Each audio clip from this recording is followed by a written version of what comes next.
kind of like, here, slides. What you got going on here? This is why we stay in control. 1 second, and boom. How about that? Okay, slideshow from here. All right. How about that? What I found out about leaders is the true leaders are the ones that don't want to be leaders themselves. What they want to do is they want to develop other followers. And most all of my programs, most all the things that I've learned over the last 30 years have tied into not just leadership, but also sports. Being a doctor for world championship sports teams in the NFL, the Professional Football League, and working with NBA champions, you can learn a lot about leadership. And I'm going to share with that information with you today. But I've got a question to ask you. How many of you here deal with difficult people every day? Raise your hands. How many of you are difficult people? Keep your hands up. All right, so there's a few of you out there. I got that, all right? So what we're going to talk about is how we can adapt to that, how we can change, how we can be the best that we can be on a regular basis. Is that something that you want to do? Say yes. Okay, so some of you want to be the best you can be because if you don't work on yourself first, you can never help others. And we'll talk about how transformational leadership can really track you through that progress. And some of the things that you could do, some of the things that you could achieve are going to be beyond your belief system. And you know what I found out also? Success is simple. It really is simple. The wheel has been invented, and all you have to do is make it a little bit better. Do you know something else I know about each and every one of you in this room? That you guys have a heart that is this big in order to do the things that you do every day. Don't you? You're dealing with all the problems. It's always moving over to HR. Whether it's hiring people, firing people, disciplining things in trouble, making changes. And it's really up to you. You have that in your power. Well, my good friend John Maxwell said, the single biggest way to impact an organization is to focus on transformational leadership. There's almost no limit to what you can accomplish.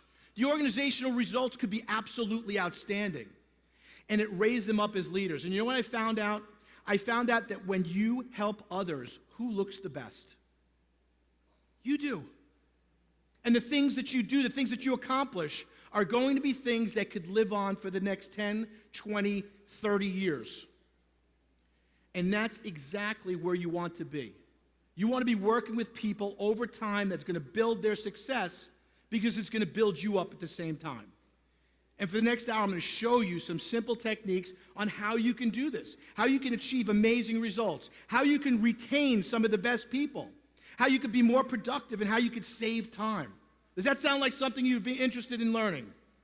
All right, so we're going to talk about that. So let's talk about some of the benefits of transformational leadership. The first, it creates an environment, an opportunity to motivate people. It helps you to inspire employees. See, your job is to be that vision. Your job is to give direction and give people the tools that they need in order to be successful. Because as you grow people, you move up the ladder. I was at McDonnell Douglas working with McDonnell Douglas and Boeing, and they had something called tribal knowledge. And what tribal knowledge was, someone spent 20, 30 years at the company, and they would learn everything, and then they wouldn't share the information because they thought they could be replaced. If they shared the information, they may lose their job. And then these people would come to me and say, you know, Doc, listen, I think there's a place for a supervisor. There's a new promotion. I think I'm up for it. I want to do that. And I would look at them and say, I'm sorry, but you're the only person that could do this job. So you prevented yourself from moving upwards because you didn't learn more information. You hoarded the information. When you share information, you become more adaptable, more successful, and also it prevents you from going anywhere but up. And a lot of us like to hoard that information. And just remember, when your team does great, you look the best. Well, it's also excellent when a company is facing a challenge. Because how many of you like change? Anybody like change? Right? Some of you like change. Most people, though, if they could do the same exact thing, the same way, pay their bills, they probably wouldn't change at all because change is uncomfortable. Some of you might remember years ago we had those phones that looked like a brick. Remember the very first phones? You could knock somebody out with it? I remember the first time my kids bought me the iPad Shuffle, and I returned it because it was too small. I said, it's too small. I can't use it. It looked like a lighter. And now, I got the little one that's, just clips on. We've got things that, cameras that are as big as the pin of a needle. So things are changing, things are evolving, and you've got to change and evolve with them. Well, it also provides a sense of purpose and meaning. See, one of the things about transformational leadership, when you're the visionary, is it creates family. I was just in Cambodia last week speaking, and I met a family outside Siem Reap, and they were a very, very poor family, Khmer family, and I showed them this technique with an energy stick and how the connection would cause this energy stick to burn brighter. And the driver was there, and he said, you know what, it's kind of like a family. When the family stays together and they're together, the family's much stronger and more powerful. And when the family breaks apart, it becomes weaker. And it's no different than your job, your relationships with your family, your friends, and your kids. The more you're connected, the more powerful that relationship is. People say to me, this is your first time in Asia. I said, yeah. They said, how do you know so many people? I stay connected. I'm always looking. Anywhere I can go now in the world, I've got friends I can stay with. I showed up. I was in Hong Kong this week. I was in Tokyo, Hong Kong, Bangkok, Cambodia, Singapore, and now I get to be with the most happy people I've ever seen on the planet. Absolutely. You guys couldn't be any nicer. I think I just might get a house here. It's that much fun. Well, here's a couple of examples of transformational leaders. You might recognize them. Bill Gates and Steve Jobs. They changed the way that we do business today. They've done things totally different. They've radicalized things. And some of you might know that Steve Jobs was fired. We had a discussion this morning. We were at the VIP luncheon, and we were talking about firing. What's the hardest thing to do, fire or hire? And I decided I would give you all a gift. And here is my gift to you. I am letting you off the hook. I am letting you know one thing. You will never fire anyone in your life. People fire themselves. They don't show up. They don't do what they're supposed to do. They come in late. They don't perform. They don't work on themselves. They fire themselves. You just carry out the act. It's as simple as that. You will never fire anybody ever again because that's the reality. But our job is to help them succeed. Our job is to lift them up everywhere we can. Our job is to give them all the positive things and all the tools they need to succeed, because if we give them those tools, then we've done our job. Then it's really up to them to carry out the rest of the mission. Pretty simple. You've got other transformational leaders like Mark Zuckerberg and Jack Dorsey, twittering. How many of you are on Facebook? Whole bunch of you on Facebook. Facebook keeps you connected. I was just doing a Facebook Live backstage, and people were jumping on from around the world. I love doing that stuff because it keeps me connected. It keeps me in touch with people. And guess what? When I travel, I know all kinds of people everywhere I go. I walk into a place, they say, oh, Doc, I know who you are already. They know me before I know them. And it's just because you're putting yourself out there. You know what the other cool thing is? When you put yourself out there for your businesses, you attract better people. That's when you start to attract people because they have that sense of family. They can tell who you are. They can tell that you love what you do. I mean, could you tell I like what I do? This is the best part of my day. I mean, I'm hanging out with you, having a great time.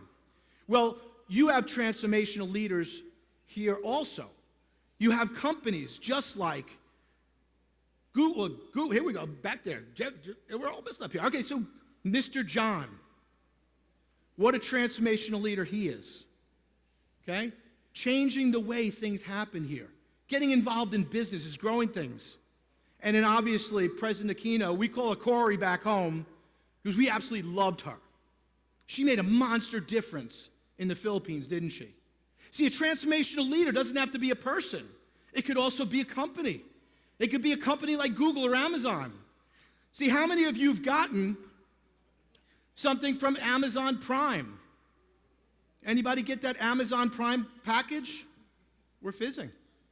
It's kind of like having Christmas every single day, that Amazon package. And then there's other ones, like the Balikbayan Box. When you see that box come around Christmas time, it is good times, right? Your relatives, the Pinoys out in the States and everywhere they are packing that with every kind of gift you can imagine. And the cool part was, I was leaving my hotel room today in the morning, and the first thing that I saw was the box. Box was right there. I went and took a picture. You got the Balikbayan Box right here, but here is in my hotel room as I walked out, and as the screen went down, there was the box in the hallway. And I said, can I take a picture of your box on this flickering screen? And the woman said, yes. And she started to explain to me the box. I'm like, are you kidding me? It's in my presentation. I know all about this stuff. I watched Anthony Bourdain, so I knew what was going on. That's a transformational company. So my question, my challenge to you is, what are you doing to transform your company? What are you doing to transform your life? What are you doing to make things a little bit different and a little bit better for the people that you work with? See, when I first started my practice, I went through over 200 front desk people, 200 front desk assistants. And my patients would come to me and say, you must be tough to work for. Or who's the new front desk flavor? Get back here. Who's the new front desk flavor of the month? And I finally figured out it wasn't them, it was me. I was a poor communicator. You don't lose 200 people because you're an effective communicator. And one day a woman walked in my office and she slammed the door and she said, if you ever speak to me like this again, I'm out. I swear on my children's life, I don't know what the heck she was talking about, but I'm sure she was right. You don't lose all those people. So I started traveling around the country and I started interviewing people who kept their staffs for 10, 20, 30 years. And then their staff would will their children to work with the doctor afterwards.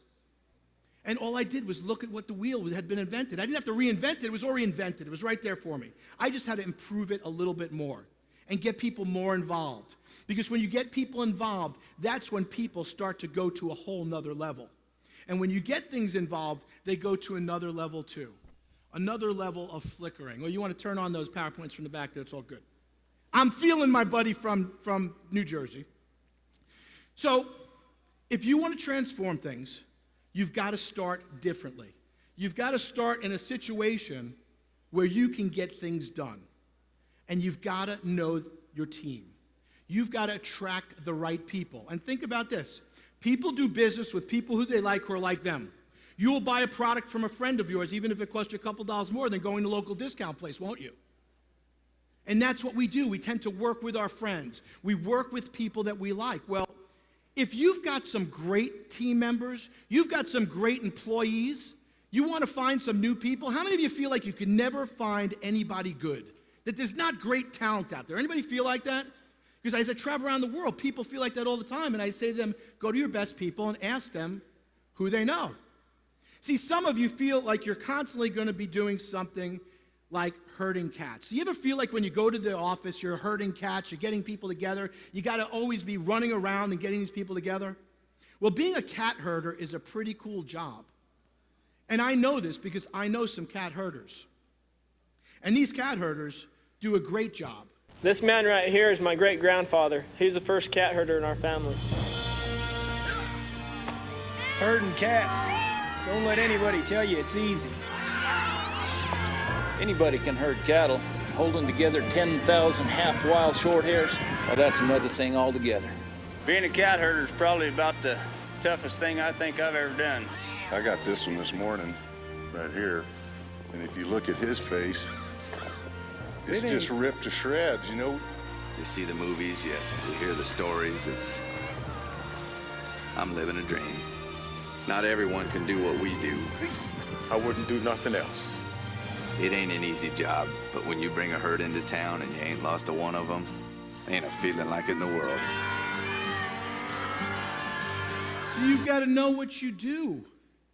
And it's all about attitude. See, your attitude is going to make all the difference in the world. There's a guy named Michael Jones, and Michael Jones was my first patient years ago when the Los Angeles Rams of the National Football League moved to St. Louis. And a friend of mine said, you should go back into practice. I was traveling around the world and showing doctors how to build their practices and how to hire people because I was really bad at it, and I got really good at it. And I said, boy, this would be cool if my son, was 5 years old. This would be cool if my dad did this. I'm going to do it. Well, The St. Louis Rams moved to, the Los Angeles Rams moved to St. Louis, where I was living, and they won the first 4 games of the season, and then they lost every single game for the next 3 years. They were absolutely the worst team in the 90s. It was rated. And my patients would come in and say, can you help these people? Can you do something for them? Well, we got this guy, and his name was Trent Green, and Trent Green was a quarterback, and he was supposed to take us to the promised land. He was going to take us to the Super Bowl, and in the 3rd preseason game, he went down with a season-ending knee injury. And all the players came into my office, and they were upset. Mike Jones walked into my office, and he had his head hung down, and he said, Doc, this is it. And my son would come to the office with me. He's 6 years old now at the time, and I want to give him positive messages. And Mike Jones said, that's it, Doc. We're going to lose. We're done. You know, it's the end of our season. Well, when I was growing up, I was 12 years old. My dad had polio. And he lived his sports life through me. He was going to be a professional baseball player. And he wanted to play baseball in the city for a weekend, and my grandparents made him go upstate New York. And he went upstate New York. He came back home, and on Monday morning, he could not get out of bed. The polio had hit his body. A lot of his friends passed away because they got it, and it hit the lungs. And my father was so upset because 2 days later, they came out with the vaccine to cure polio. So imagine, you get this disease, and 2 days later, they have the cure, but it's not in time for you. So he lived his sports life through me. He made me play ice hockey all around, and I was traveling around the world playing ice hockey, and I was 12 years old, and I wanted to be like normal kids, go out and play baseball and hang out with my friends, and he said, no, this is what you're going to do, and you're going to like it. And I remember one day laying on my bed, and I was crying, and I didn't want to play anymore, and he said, if you can't, then you must. If you must, then you will. See, he had a physical therapist named Joel, and when he didn't want to get out of bed, when he was feeling bad about himself, this physical therapist said, if you can't, then you must. If you must, then you will. I can, I must, I will. Well, he stood by my bed that day, and I said, I don't want to play. I want to hang out with my friends. And my father was a big guy. His fist was bigger than my whole face. So whatever he said kind of went. And he said, if you can't, then you must. If you must, then you will. I can, I must, I will. I cried. I didn't like my father. I couldn't stand him. But you never know when someone says something to you that's going to make an impression and change your life. Well, that day in the office, Mike Jones came in, and in front of my son, and in front of all these positive patients, he said, Doc, we're done with that, and something in me snapped. See, I'm from New York, and if you've ever been to New York or you know people from New York, you could take the New Yorker out of New York, but you can't take New York out of the New Yorker. We tend to say what we think. We have no filter whatsoever. And I looked right at him, and I said, if you can't, then you must. If you must, then you will. I can, I must, I will. If you are going to be negative, you cannot come in my office anymore. You're going to have to go out. You make a decision on what you want to do. Now, Mike Jones is 6'7" and 250. He could crush me. My son looked right at me. He was in shock. He couldn't believe I had just spoken to this man like this. He said, Dad, I can't believe you spoke to him like you talked to me. And I said, you know something, Alex? I got to tell you a story. I said, Dad does this for a living. I treat people for a living. I said, Mike plays football for a living, but you know what? We are all the same. We all put our pants on one leg at a time. We are no different. Well, some of you may or may not know, we picked up a guy named Kurt Warner, and he was stocking grocery shelves. He was working in a grocery store at the time, and the coach of the team found him, and there was something about him that he felt good about. I call it Jiminy Cricket. Anybody know Jiminy Cricket? Your conscious, right? Or your gyroscope? How many of you have ever taken a test when you were in school, a multiple choice test, and you went back and you changed one of the answers from the right one to the wrong one? Anybody been there like me? And you beat yourself up. You said, I am so stupid, I'm such an idiot, I can't believe I did this. And you know what? Your brain doesn't know the difference between something actually happening and something imagined vividly in great detail. It's going to make you right every single time. If you don't believe this, if you were in a rush to leave today, how many red lights are you hitting in Manila? Every single one. Or how many of you bought a car recently or in the past? I guarantee this happened. The moment you got in that car, it seemed like every single person in the Philippines was driving the same car, right? There were hundreds of them on the road. Or maybe you have a mom and a grandma like I do. Does anybody have a mom and a grandma that say bad things happen in threes? Anybody ever hear that? And have you ever woken up in the morning and said, it's going to be one of those days? I just know it. It's going to be one of those days. And all of a sudden, 1, 2, 3, 4, 5, 6, 7, and they go bad, and all of a sudden you go to your friend and say, I knew I was right. I knew it was going to be one of those days. Here's my question. What'd you ever get for being right? I'm right a lot. I haven't gotten anything. So if you got something good, let me in on the secret. See, because your mind doesn't know the difference. You took a trip in a bus. I go, come on, we're going to go on a field trip to the Galleria Mall in Aventura, Florida, and we're going to go to the Apple Store. And I went to the Apple Store, and I got the biggest, fattest Mac computer you could imagine. And Shirley was sitting right next to me, pouting. She was mad. I could tell she was just had this face on, and my phone rang, and it was my son, and I picked up the phone, and he says, it was on speaker. He says, Dad, can you talk? I said, yeah, what's up? What's up? He goes, Dad, I just got fired. I said, that's great. That's awesome. I said, you were just doing time. I said, Shirley's sitting next to me. She's doing time too. I said, now you know what you don't want to do. See, most of us don't know what we want. A lot of you know what you don't want to do. You go through a bad relationship, you know, I don't want anything like that again. You have a bad employee, makes a mark, I don't want anybody like that again. So now you don't know what you don't want. Sometimes that's a lot better than knowing what you want, because most people don't know what they want on this planet. Well, 2 weeks later, my son got a job with a company called Levity, and they manage all the comedy improvs in the United States. He represents the top comedians in the world. A guy named Sebastian Maniscalco now, a guy named Jeff Dunham, Bert Kreischer, Lonnie Love. He just signed his childhood idol the other day. He called me up. He said, Dad, I just signed Kel from Keenan and Kel Good Burgers, and he watched him as a kid. And Keenan is Kenan Thompson on Saturday Night Live, if you've ever seen that show. And he managed them. And he also managed an old guy named John Witherspoon, 80-year-old famous comedian who worked with Richard Pryor and all these people, all these movies that were on.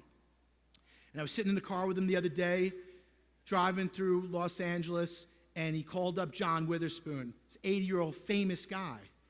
And John Witherspoon picks up the phone. He says, hey, Alex! And I'm sitting, he's talking to my kid. And my son says, yeah, John, I got you a gig, 10 minutes, you got 5 lines, $30,000. I said, why can't you book Dad? You know, I'm Dad, because I'm Dad, that's the problem. Well, John said to him, Alex, I would have done it for 15. I was impressed with my son. He's not coming home. And then there's my daughter, Mini Me. When my wife was sick, she said to me, you know what you need to do? You need to spend more time with Jamie, because my son would be in the locker rooms with athletes and have all this fun stuff doing. And she said, you know, you need to take her on a trip. So I decided to take my daughter on a trip. We were going to go on a 2-week trip, but I have a problem. I've got OTT, over the top. That means everything starts out small and it gets really big. So I may take 1 week, and next thing you know, I'm here for 3 weeks in Asia. That's how it goes. That's how we roll in the Goodman house. Well, I'm OTT, so the week trip started out to 2 weeks, and then it became 24 days. We were going to start out in St. Louis to Chicago, London, Paris, Rome, Florence, Sim Gimignani, Chianti, Siena, Madrid, Israel, and back. Before we got on the plane, I was writing a new book. It was called A Dad's Guide to Traveling with a Teenage Daughter, Generation Y. Like, why would you do it? That's crazy. She was 16 years old, but I had this thought in my head. I was ready. I was leaving my National Speakers Association conference in Indianapolis. I was going to go to St. Louis 24 hours before, get her ready. She'd never been to Europe, so I wanted everybody to be comfortable. I wanted her mom to be comfortable with her going for this length of time. I got in the cab, and my phone rang right in front of the Marriott Hotel. I picked up the phone, and all I heard was, Dad, no offense. Anybody ever gotten a no offense line? I was already offended. She said, I want to hang out with my friends. I gave the cab driver $5. I walked back in the Marriott Hotel. I booked my hotel again, changed my plane flight. I hadn't even left. She didn't know it was coming. I called her mother up. I said, she's not going to need her computer. I got mine. And then we got to the airport. And I looked at my phone and said, my phone's not getting a good signal. Can I see your phone a second? She gave me her phone. I said, you got a better signal. Thanks. I said, now you got to talk to me for a month. No phone, no computer. This was what she called the double whammy. Well, we started out, and we would go traveling different places. I said, we're going to both write, we're going to both journal, see what we got. I was writing this book. In the beginning of the book, she said it's going to be survival of the fittest, last man standing kind of thing. I don't know who'll survive. I'm going to be going with my dad. He's a huge New Yorker. She put it all in capital letters. She said, he sounds like he's always yelling, but he's really talking. She said he sounds like he'll yo a waiter across a restaurant. You know, we're from New York. We yo people. Yo. We get him. A little rude, but it works. It's very effective.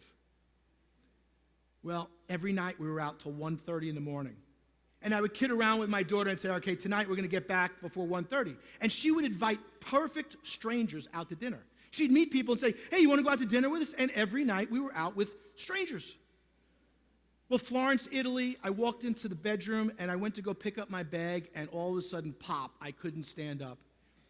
Well, I said, we got reservations at this restaurant. We walked over to this restaurant, and all they had was little bar stools. I said, Jamer, I can't sit on that bar stool. I said, let's go to this restaurant, Giastra. I've been there a bunch of times. It's supposedly owned by a prince, this famous prince. I don't know, he just dresses up like one. Well, I walked in, I sat down, and 2 seconds later, this woman walked over to me. She's about 75 years old, and she pulled her skirt up and put her leg on a table and said, Doc, look at my knee. This was the one patient that you never wanted to see in your office. You would duck when she came in. These people behind us started laughing. They were crying. They couldn't believe it.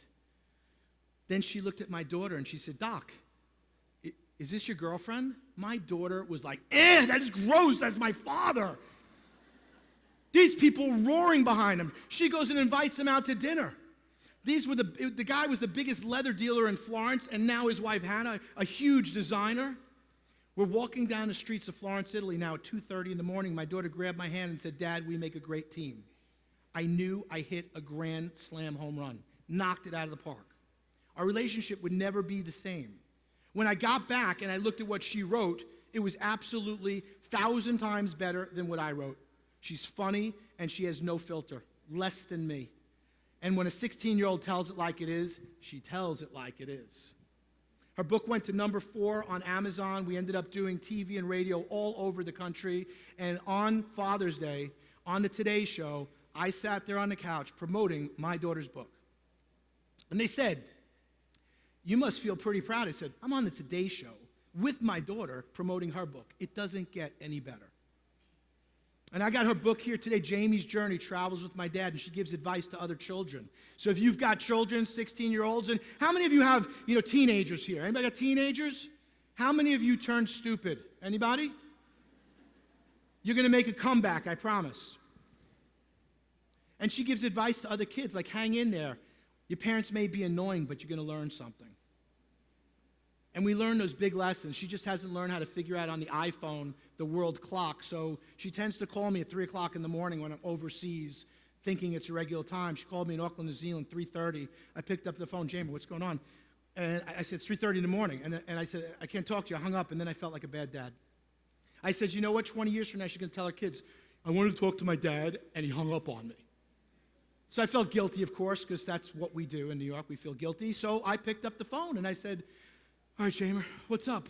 And she said, I just want to talk about life.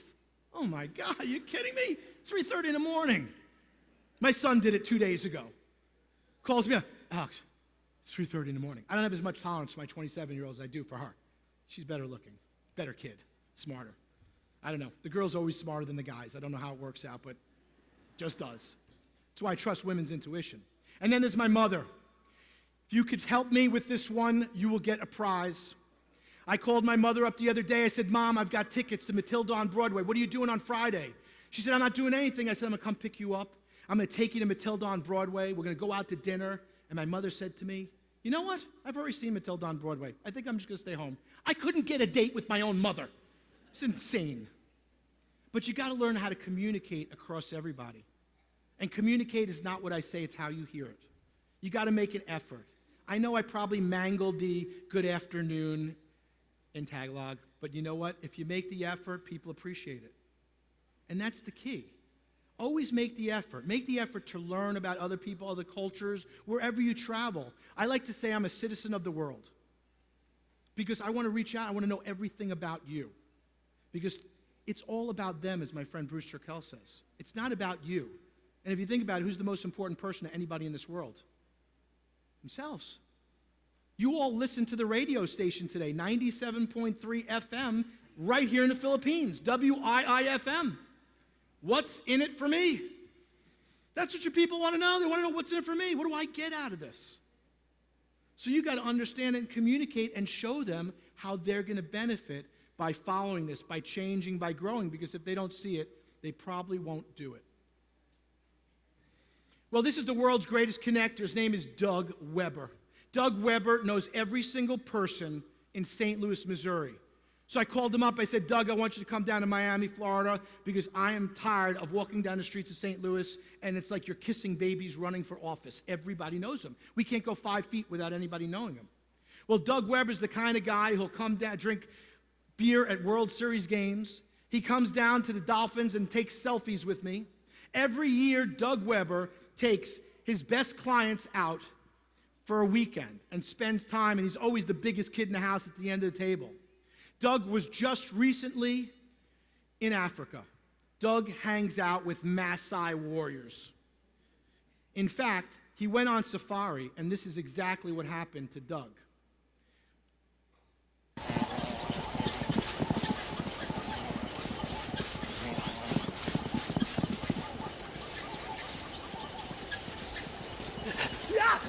That's Doug.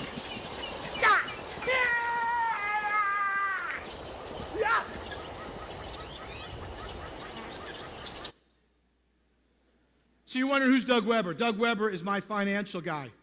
And Doug Weber's biggest strength should be your biggest strength. Doug Weber has the ability to do one thing. He confronts. Your ability to confront is going to be directly proportional to your ability to be successful in life. You have to have a high level of confront, which means you've got to be willing to ask the tough questions. You've got to be willing to challenge people when they're not doing or being the best they can be.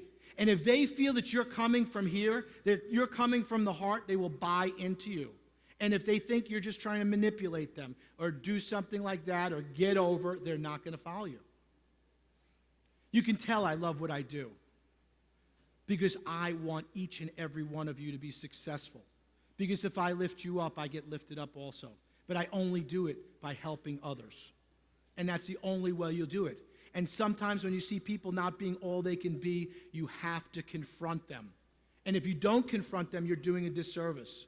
If your children weren't doing their homework and you didn't confront them about poor grades and what the outcome could be of that in their careers and in their lives, you're not confronting.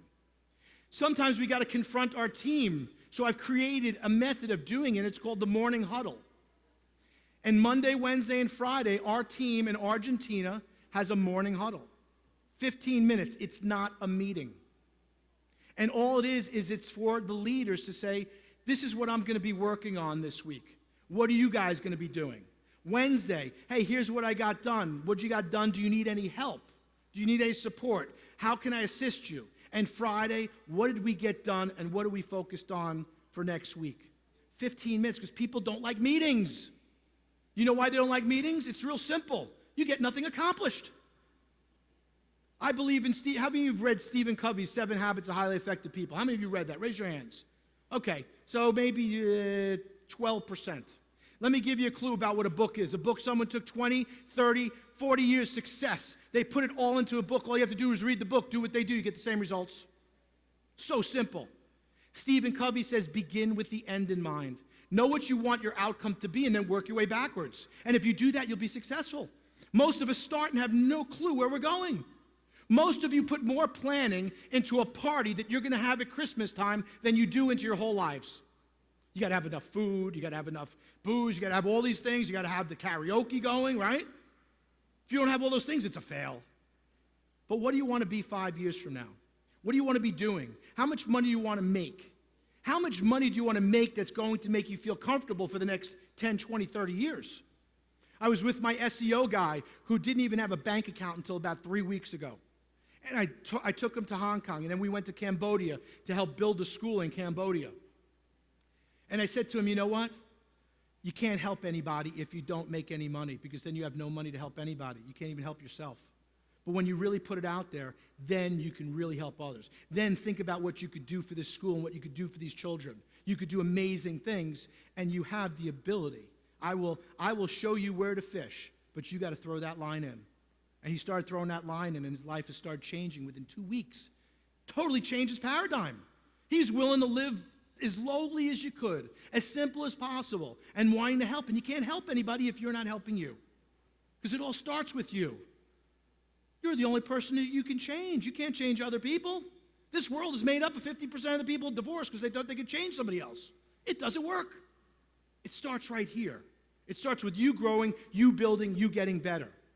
Now, I spoke to my employee, Juan Oliveira, and he called me up. He's like, well, the team doesn't want to do the morning huddle anymore. Why, Juan? Well, because it's going like an hour. I go, Juan, it's a huddle. It's not a hostage situation. I said, so here's what's going to happen. We're now going to shift the huddle over a cup of coffee. So they love drinking coffee in Buenos Aires. So you get together in the morning, you get a cup of coffee, you all sit around. When that cup of coffee's done, the huddle's done. You're not going to spend an hour drinking a cup of coffee, and if you do, we're booting you out. Made it much easier. The group could buy in. So see how you could shift things. See how you could adapt. Be creative. Think outside the box. Because if you start thinking outside the box, you can create amazing things, amazing wealth, and amazing changes in people. Check back is your key to delegation success. I'm going to give you the number one action step that if you do this, you'll be successful. Because check back is not check up. You could be the number one best employee on the planet. And if I am standing behind you, watching you do your job, how many mistakes are you going to make? Tons of mistakes, right? Someone stand behind your back. Do you know right now you guys are hanging out with me and you're standing behind people's backs at work? That people are afraid they're going to make mistakes. They're afraid they're going to mess up. And they got you over there? So check back is simple. I will give somebody a task to do, and then I will ask them when I could check back. See, I know one thing about people. People like to make excuses. They like to blame, etc. They don't want to get punished and sent to their room. It's so simple.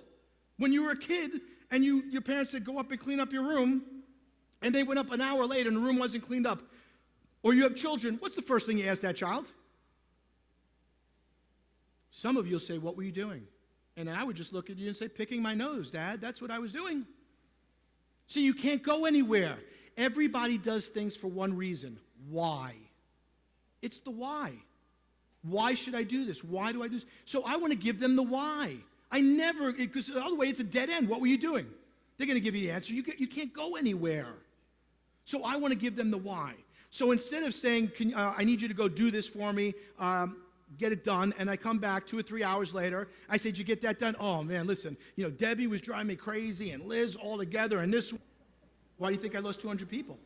Who was I hurting the whole time? Myself. You have all been in the zone or the flow. You know the zone or the flow? When you're banging out work, you're getting all stuff done, and someone interrupts you, and you can't get back to that mental spot again? Or you see somebody you've known forever, and you can't remember their name.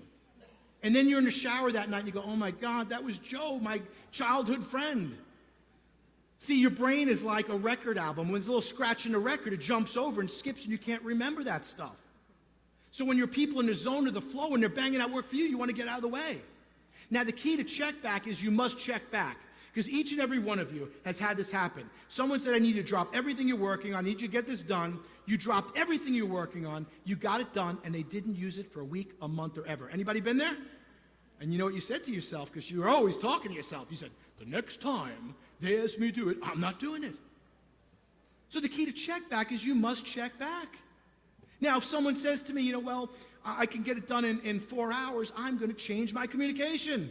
And I'm going to simply go and say, I really need your help. I'd really appreciate it. If you can get this done for me, that would be excellent. I'd really appreciate that. Do you think you can get that done?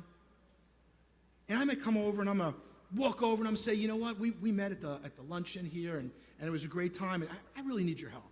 Could you do something for me? Sure. Thanks. I got a commitment. And I use the word commitment, see, because I know something about him. I know that Mark's word is his bond. And I know Mark's word is his name, and he's never going to mess that up. And when you get a commitment from Mark, he is going to go to the wall to make it happen. And I know each and every one of you will do the same thing. But it's the way you communicate with Mark. If I tell Mark, he's going to may say, hey, Rick, come on, back off. I got stuff to do. You're not my mother. You're not my father. You're not going to tell me what to do. So it's really important on how you deliver that information, how you communicate.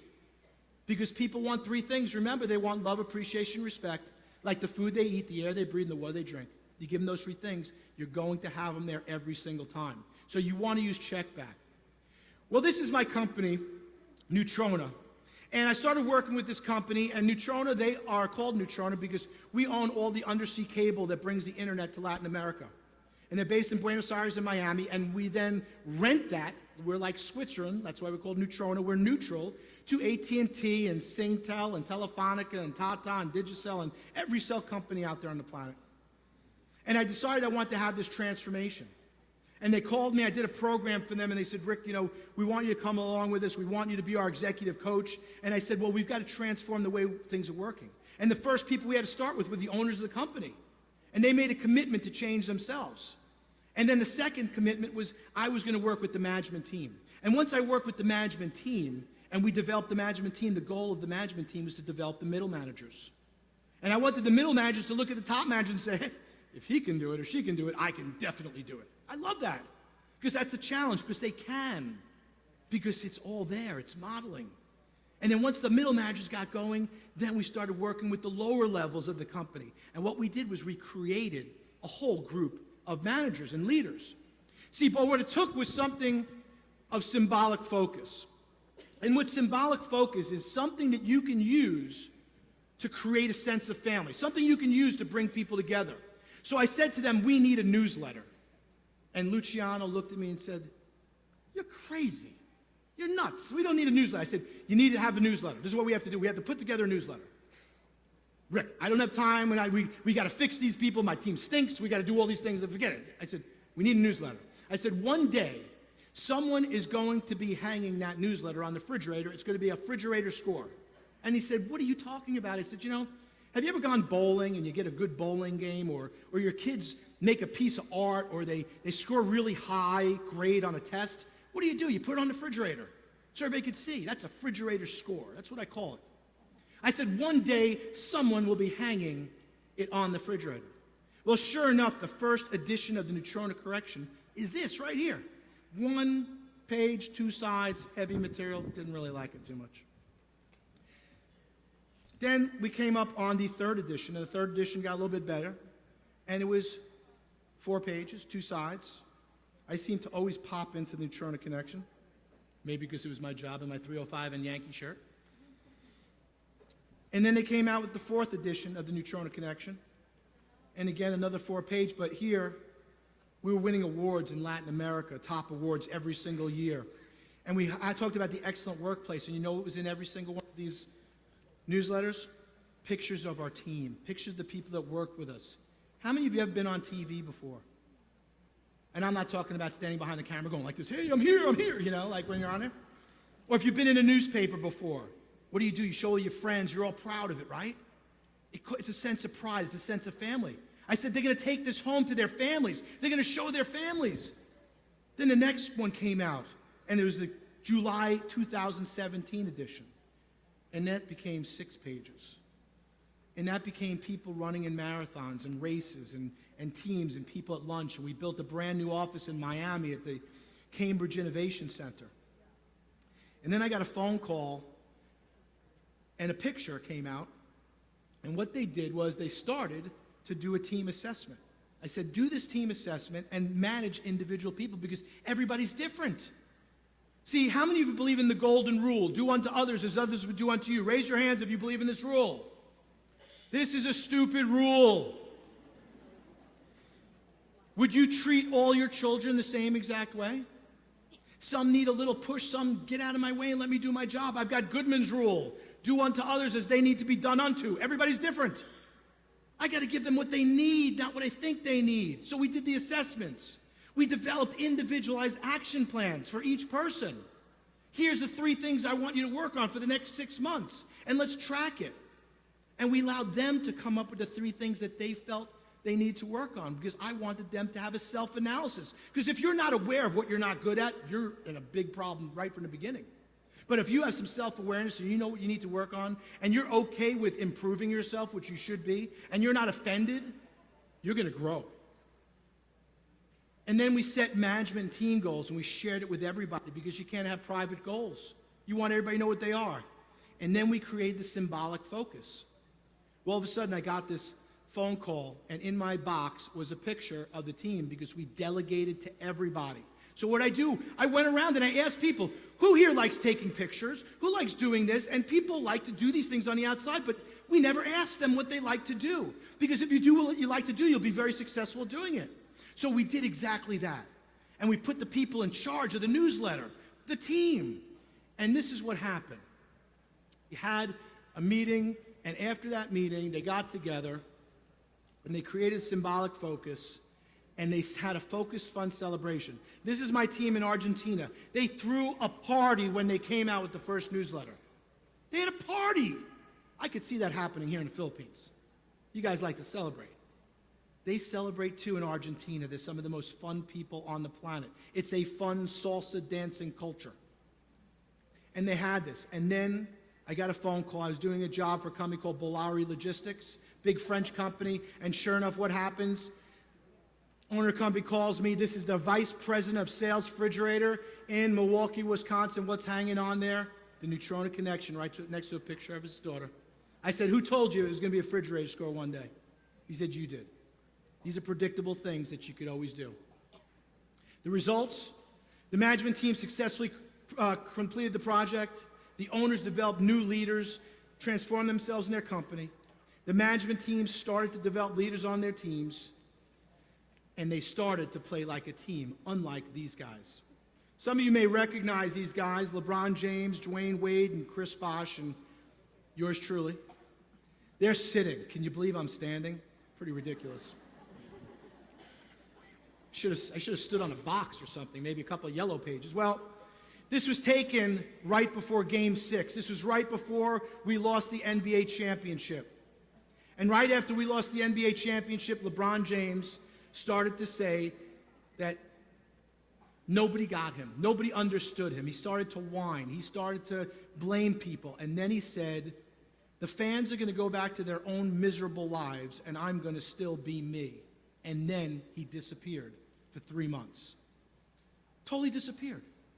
Went off the radar. I couldn't believe that he had the gall to say something about people that spent their hard-earned money and work to go see him and support him.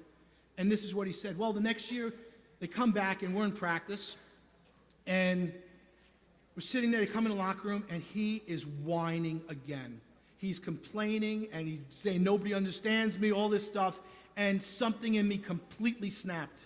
And I looked over at the bench, and LeBron was getting ready to go in the shower, and I saw his shorts. And I took LeBron James' shorts, and I put them on. And I looked right at LeBron James. I said, you know what, LeBron? I said, I've been here once before with the St. Louis Rams. I said they all played like individuals until they started to come together as a team.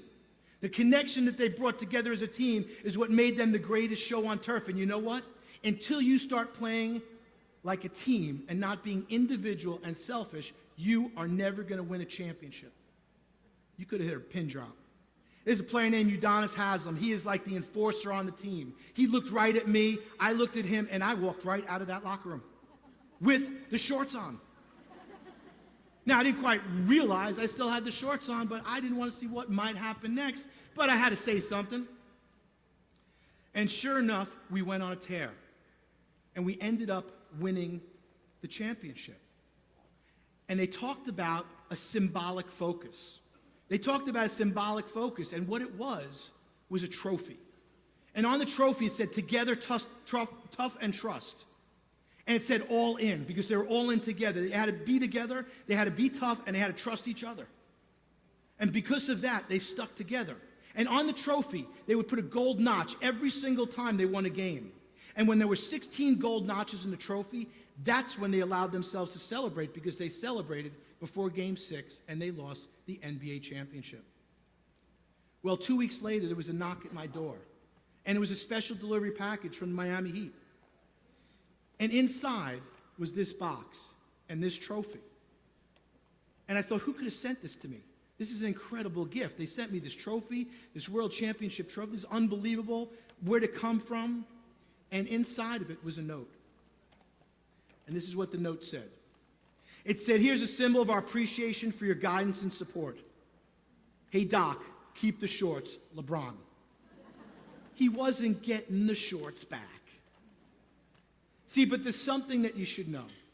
Some of you will never work with professional athletes like I have. But the thing that I'm going to tell you right now is that doesn't make your job any less important, because your jobs are all important. You know how I know? I have a letter to prove this.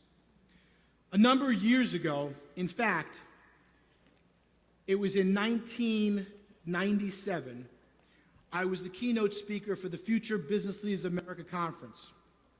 2,000 college students, highest ending college students, high school students are all at this conference.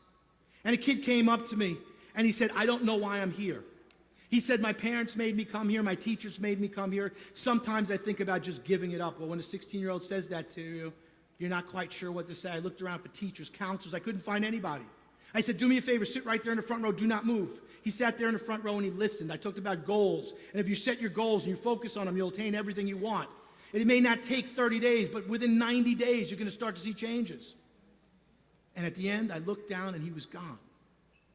6 months later, I got this letter from Winterset, Iowa. I'd never been there in my life.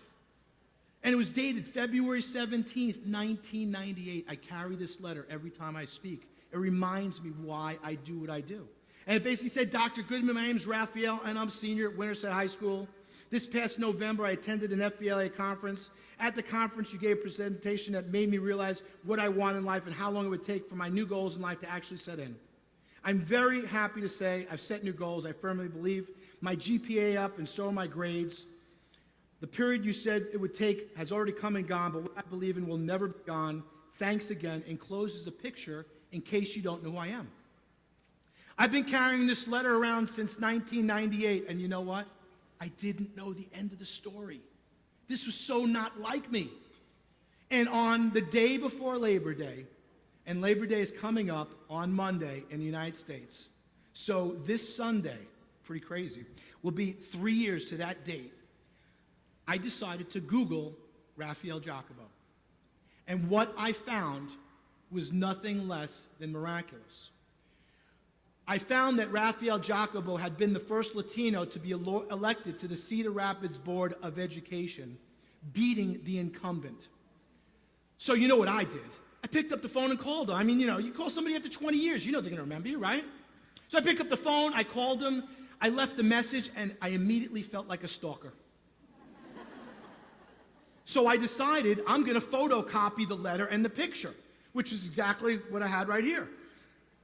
And there's the picture of the kid. You could tell that's him just 20 years later. So I photocopied the letter, I scanned it, I faxed it out to them, sent it in an email, nothing. On a Wednesday, I got done speaking at Dakota State University. My phone rang. I picked up the phone, and all I could tell you was a feeling of panic when I saw Cedar Rapids, Iowa. I picked up, I said, hello? And he says, Dr. Goodman? I couldn't speak. Can you believe that? I couldn't say a word. And he said, it's Raphael. I said, Raphael, I talk about you all the time. Do you remember me? And he said, Dr. Rick, he said, I think about you all the time. He said, in fact, there's a lot of things that we do here at the Board of Education by teaching our kids goals because of the lesson you taught me. And then they came for my table. And then I had to leave. And I haven't been able to connect with him again, but the one thing I know is that some of you right now are just like me. Some of you may have gotten a letter from somebody in your life telling what a difference that you made in their lives. And some of you have a letter that has not been mailed yet, but it's going to be mailed. Because when you do the things that you can do, when you have the power to lift people up, when you have the focus on aiding people to achieve their goals, you will raise yourself up and you will truly